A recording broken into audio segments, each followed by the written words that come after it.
메다라고 하는 단어가 있어요. 뭐이 이렇게 메다라고 하는 단어죠. 사전적인 의미로는 어깨에 걸치거나 올려놓다 그런 뜻을 담고 있습니다. 3, 40년 전만 해도 거의 모든 우리네 아버지들은 어깨에 지게를 매셨습니다. 산에서 나무를 해올 때에도 지게를 메고 나무를 한 짐씩 해가지고 오셨고요. 오일장을 보러 가실 때도 쌀 한 가마니씩 지게에다가 짊어지고 밖에 장에 다녀오셨던 기억을 저는 가지고 있습니다. 가끔 자녀들을 지게 위에다 올려놓고 걸어가실 때는 이게 어린 시절에는 우리에게 있어서는 최고의 놀이기구였다라고 하는 것 저도 추억 속에 간직하고 있습니다. 그렇게 지게는 매는 기구의 대표격이었죠. 손택수 시인이 아버지의 등을 밀며라는 시를 썼는데 아버지는 단 한 번도 아들을 데리고 목욕탕에 가지 않았다. 8살 무렵까지 나는 할 수 없어 누이들과 함께 어머니 손을 잡고 여탕에 들어가야 했다. 누가 물으면 어머니가 미리 알려준 대로 5살이라고 거짓말을 하곤 했는데 언젠가 한 번은 입속에 준비해둔 5살 대신 7살이 튀어나와 곤욕을 치르기도 하였다. 어머니를 따라갈 수 없으리만치 커버린 뒤론 함께와 서로 등을 밀어주는 부자들을 은근히 부러운 눈으로 바라보곤 하였다. 그때마다 혼자서 원망했고 좀 더 철이 들어서는 돈이 무서워서 목욕탕도 가지 않는 거라고 아무렇게나 함부로 비난했던 아버지. 등짝에 살이 시커멓게 죽은 지게 자국을 본 건 당신이 쓰러지고 난 뒤의 일이다. 의식을 잃고 쓰러져 병원까지 실려온 뒤의 일이다. 그렇게 밀어드리고 싶었지만 부끄러워서 차마 자식에게도 보여줄 수 없었던 등. 해지면 달을 짊어지고 달지면 해를 짊어지고 걸어온 길 끝 적막하다.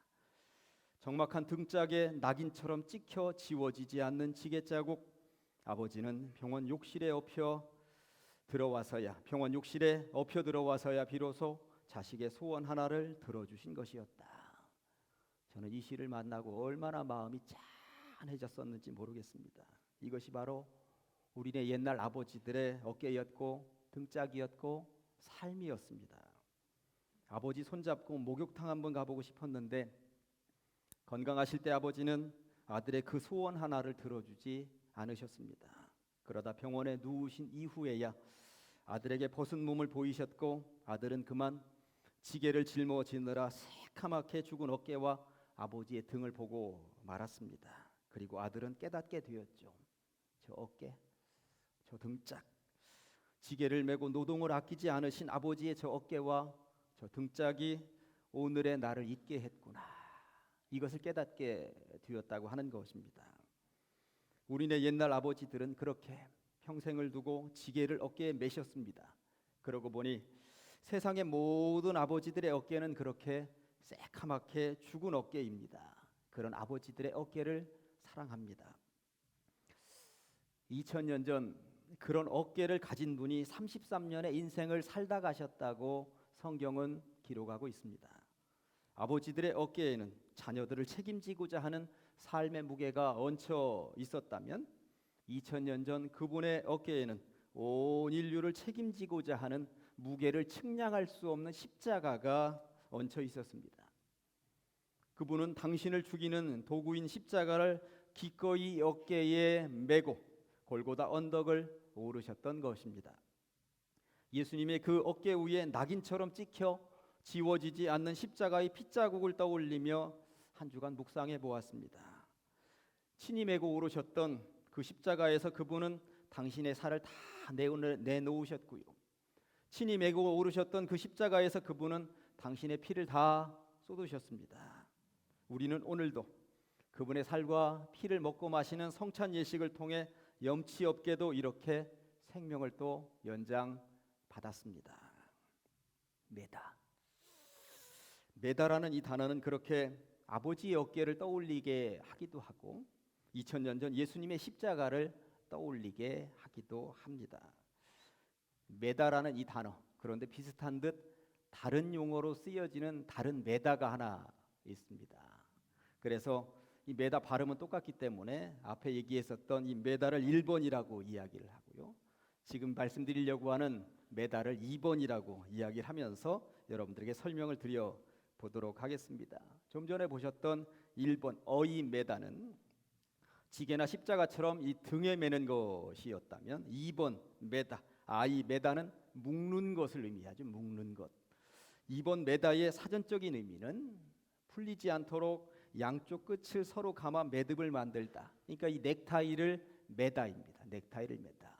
십자가는 등에다 매는 것이고 넥타이는 이렇게 아이 매는 것입니다. 그런데 매다라고 하는 이 단어는 다른 뜻도 가지고 있는데 고정시키거나 움직이는 범위를 제한하기 위해서 묶는다. 이런 뜻도 가지고 있습니다. 오늘 본문 20절을 읽으시면서 메다가 등장하는 것을 보셨는지 모르겠습니다. 이러므로 너희를 보고 함께 이야기하려고 청하였으니 이스라엘의 소망으로 말미암아 내가 이 쇠사슬에 매인 바 되었다고 사도 바울이 고백을 남기고 있습니다. 그러고 보니 예수님은 십자가를 메고 골고다 언덕을 오르셨고 바울은 지금 쇠사슬에 매여 로마에 머물러 있습니다. 그렇다면 바울은 왜 쇠사슬에 매여 있는 것일까요? 오직 하나 복음 때문이었다고 하는 것입니다. 우리 주님이 십자가를 어깨에 매셨던 그 의미, 그렇게 죽어가시면서까지 사랑하셨던 그 사랑을 전하다가 쇠사슬에 매이고 말았던 것입니다.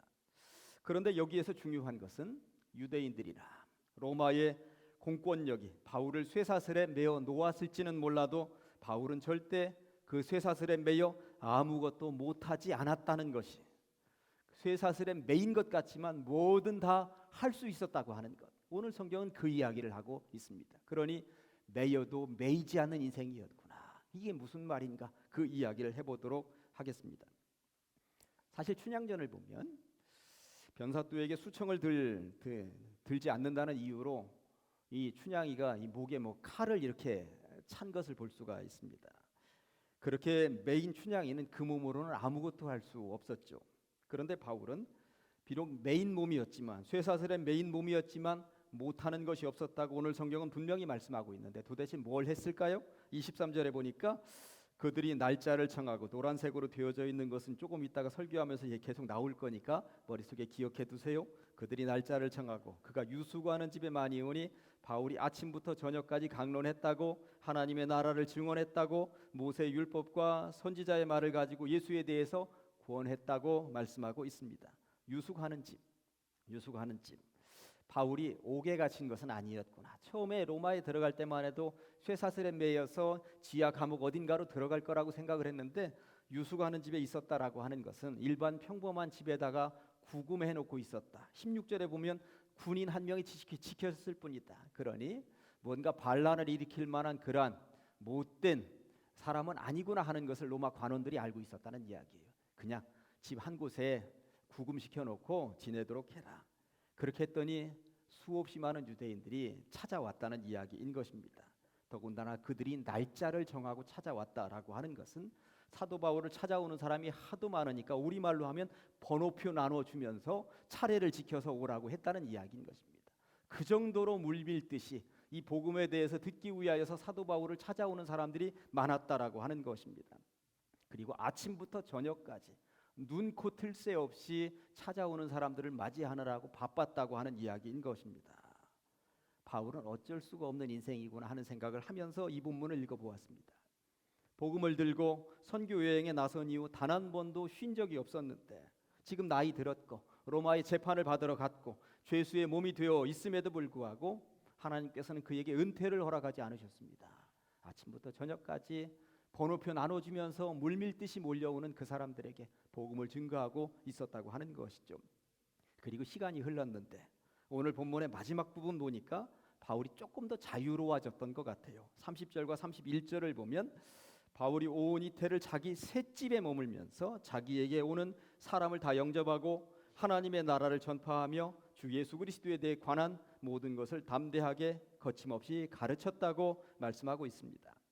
좀 전에 23절에서는 유수가는 집이라고 되어 있었는데 지금 30절에는 셋집이라고 되어 있습니다. 이 차이가 뭐냐면 유수가는 집은 로마 사람들이 너 여기서 머물러 있어, 여기 벗어나면 안 돼 하면서 로마 사람들이 준 집입니다. 그런데 좀 더 자유로워졌어요. 셋집은 우리말로 하면 전셋집이든 월셋집이든 그런 셋집이라는 말이에요.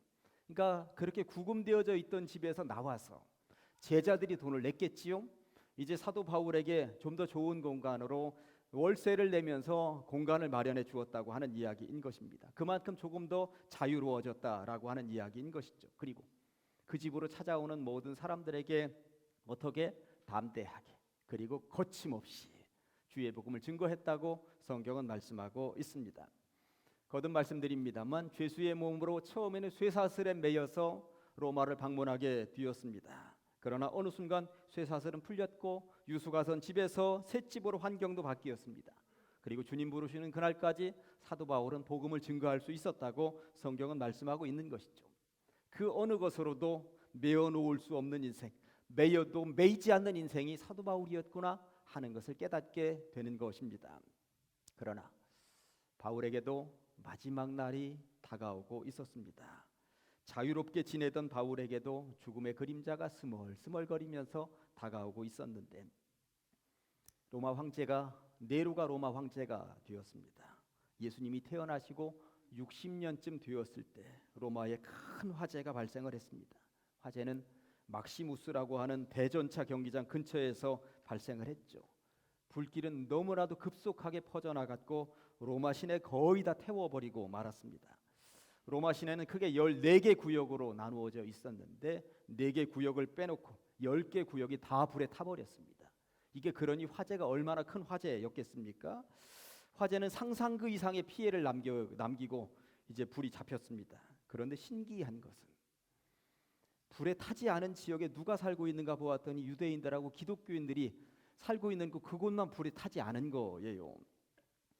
로마 시내가 온통 불에 휩싸일 때 네로 황제는 높은 탑에 올라가서 배우의 옷차림을 하고 수금이라는 악기를 연주하면서 불에 활활 타오르는 로마 시내를 바라보면서 눈물을 쏟으면서 감격적인 눈물이에요. 슬픔이 아니라 시를 지으며 노래를 불렀다고 알려져 있습니다. 사실 로마 시내에 불을 지른 장본인은 네로 황제였습니다.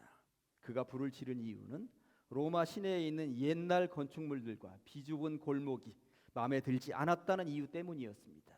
재정비를 해야 되는데 저들 나가라고 그러면 안 나갈 것 같고 야 저기만 살짝 불타도록 불질러라. 그래서 어쩔 수 없이 나가도록 만들어야 했는데 그 불이 너무 커져 버렸던 것입니다. 그리고 불타는 것 보면서 자기는 높은 곳에 올라가서 노래하고 시를 짓고 그 모양으로 살았던 것이죠. 그러니 네로는 평생 폭군으로 남을 수밖에 없었던 것입니다. 이후에 소문이 나기 시작을 했습니다. 불을 지른 장본인은 네로 황제다. 네로가 불을 질렀다더라. 이런 소문이 나니까 안 되겠다 싶었던 네로가 희생양을 찾기 시작을 했습니다. 그리고 마침 유대인들과 기독교인들이 살고 있는 지역만 불에 타지 않았다라고 하는 것, 불 지른 놈들은 기독교인이다. 기독교인들을 잡아들이기 시작을 했습니다. 핍박이 들이닥쳤습니다. 사자밥이 되고 불에 타 죽기 시작을 했습니다. 결국 이 틈에 베드로도 바울도 잡혀 들어가게 된 거죠. 바울이 옥에 갇히게 되었습니다. 또다시 매였습니다. 이번에는 제대로 매였습니다. 그리고 죽을 날이 얼마 남지 않았다고 하는 것을 알고 있었습니다. 바울은 펜을 들었고요. 편지를 써내려가기 시작을 했습니다. 이렇게 감옥에서 탄생한 성경책이 최소 6권입니다. 에베소서, 빌립보서, 골로새서, 빌레몬서, 디모데 전후서. 그러고 보니 유대인들이나 로마는 바울을 쇠사슬로 메어 놓았습니다만 지하 감옥에다가 아주 단단하게 메어 놓았습니다만 바울은 어떤 환경에서도 매이지 않았다고 하는 것, 이게 정말로 중요한 것이죠. 매였으나 매이지 않는 인생, 바울은 평생을 두고 그런 인생을 살았다고 하는 것입니다. 아침부터 저녁까지 담대하고도 거침없이 복음을 증거했고요. 죽음을 앞두고도 그는 펜을 들어서 복음의 편지를 써보냈고 그게 오늘날 우리들에게 남겨진 참 귀하고 귀한 바울 서신이 되었다고 하는 것입니다. 말씀 마칩니다. 매여도 매이지 않는 인생, 이런 인생이 우리 크리스찬의 인생인 줄로 믿습니다. 병원에 잠깐 매여 있는 듯이 있는 우리 집사님 한 분 계십니다. 그러나 그 어느 것으로도 그분을 거기에 묶어둘 수 없다고 저는 믿습니다. 매여도 매이지 않는 인생, 그 어느 것으로도 잡아맬 수 없는 진리가 우리를 위해 십자가를 기꺼이 메고 가셨던 예수 그리스도 안에 있는 줄로 믿습니다. 기도하십니다. 하나님 아버지 감사합니다. 거룩한 주일, 매여도 매이지 않는 인생 바울을 통해 교훈 얻게 하시니 감사합니다. 2000년 전 우리의 생명을 위해 주님은 십자가를 어깨에 메고 가셨고 이 땅에서 우리는 매여도 매이지 않는 인생을 살아야 할 줄로 믿습니다. 우리에게 힘이 되어 주시옵소서. 예수님의 이름으로 기도합니다. 아멘. 다 같이 일어났습니다.